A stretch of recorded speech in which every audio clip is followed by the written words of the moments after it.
Hey Redondo, I'm back. Today we're going to talk about unhealthy relationships and what they look and feel like and when they become abusive. We're also going to talk about how to improve some of the relationships you have now in your life. In our last video, I had asked you to rate a relationship in your life, right? And I asked you if you were interested in improving it, making it a point or two higher. So when we look at our facts of relationships, I'm going to show you how to do just that. Relationships are actually on a spectrum, and it can be really difficult sometimes to tell when a relationship has moved on the spectrum from healthy to maybe unhealthy, or unhealthy to all the way to abusive.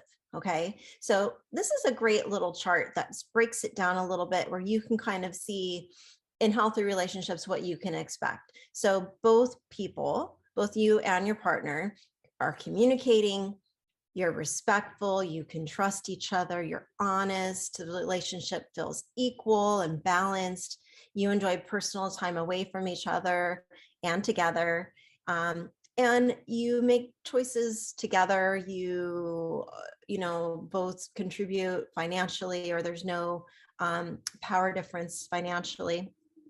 In unhealthy relationships, people are not communicating, they might be disrespectful, not being honest, or you can't feel like you can trust your partner. Maybe someone's trying to take control of another person. Maybe they're only spending time with each other, nobody else. There's an imbalance in their relationship with others. When things move all the way over into abusive, this is the difference. It's when the communication becomes hurtful or harmful or threatening in some way. So someone might, use more name calling, or, they're mean, or they cut someone down instead of not just communicating. There'll be mistreatment and accusations that the other person maybe is cheating or is doing something dishonest and that sort of thing. They will absolutely deny that their actions are abusive, and they will begin becoming controlling and maybe even isolating their partner from others because they don't want them telling others what's going on. And sometimes when people are in an unhealthy relationship, it can be difficult to know or recognize when it's moved over to abusive. So in the last video, we talked about feedback and feelings. If you want to improve your relationships, this is a place you can do that.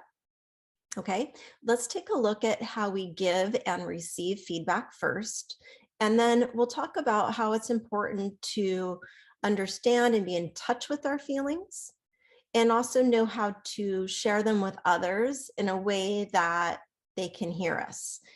When there is feedback that needs to be given, or someone wants to share something with someone that they've done that they were not happy with, there's a potential conflict here. There is a great way to handle conflict in a healthy way that will help you get what you want more, and will also allow someone to really hear what you're saying. Okay. And I like to say it's good to sandwich your beef. And I know that sounds silly, but your beef is your problem. What's your issue? What's wrong? And the way you sandwich it is, I like to start with what's good before I talk about what's not.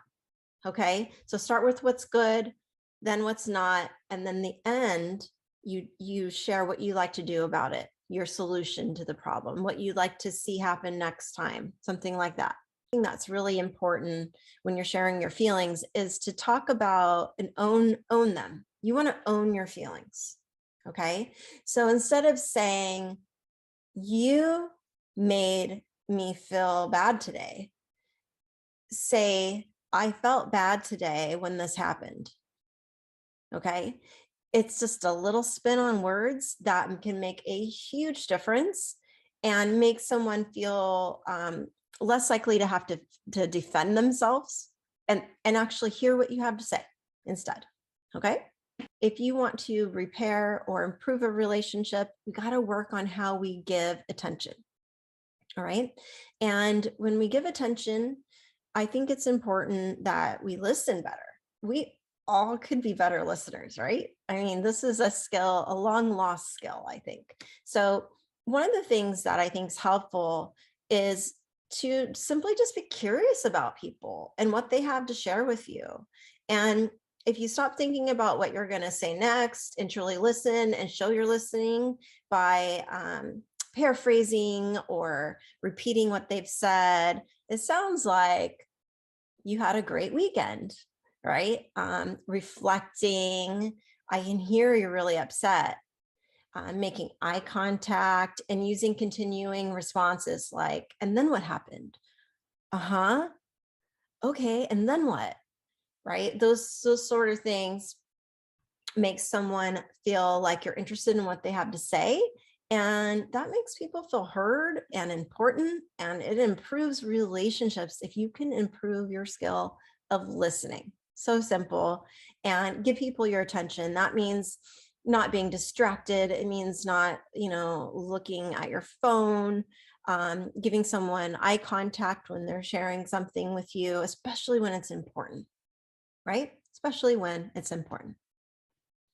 Sharing and communication. If you really want to work on your relationships, work on how you communicate.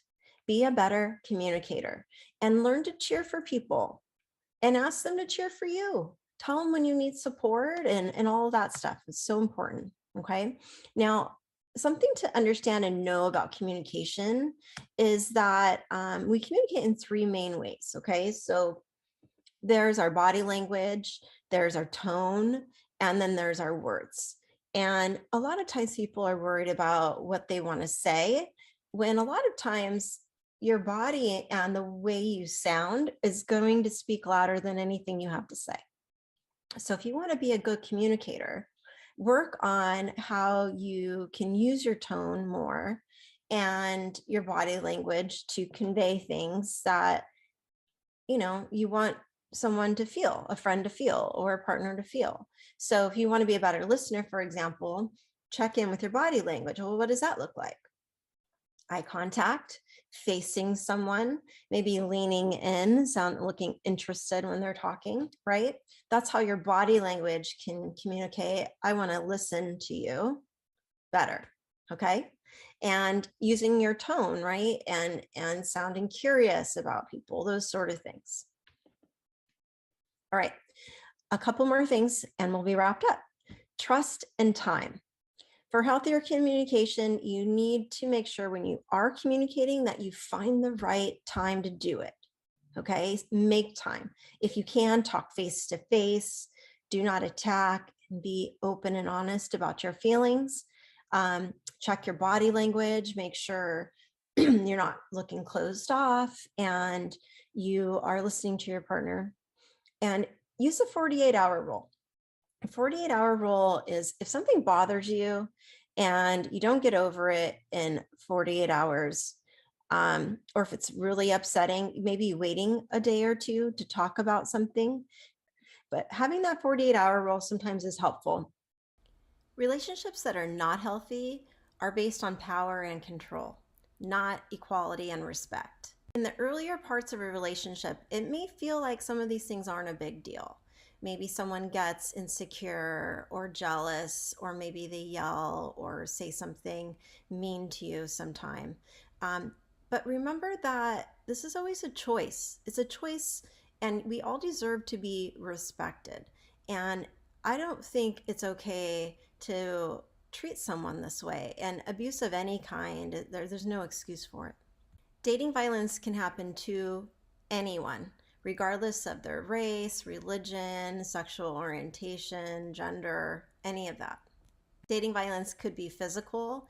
It could be pushing, slapping, pinching, choking, pushing, shoving, any of those things physically. It could be emotional or verbal, like putting you down, embarrassing you in public. It could be threatening you in any way, or telling you what to do or what to wear, who you can and can't dance with. Whenever we were not together and I'd be trying to hang out with my boys, have a little free time with them, Cell phone would blow up constantly. Always wanting to know, where are you at? What are you doing? What time are you coming over? Well, I don't know. Every 30 seconds I had to pick up the phone. And then, of course, if I don't answer it, then I have a voicemail, text message, where are you at? What are you doing? There's never any free time. I was 15 years old, and for the first month and a half, it was perfect. I couldn't ask for more, but I guess things just weren't going well, and so we broke up. When we get back together and we break up, I don't know how many times, probably over a dozen, but he, said I shouldn't wear makeup, or I shouldn't wear that shirt because it shows too much, or I shouldn't wear those shorts because they're too short, or just stuff like that. Go into class! Who do you think you are? There's also sexual abuse, where somebody may coerce someone into something they don't want to do sexually.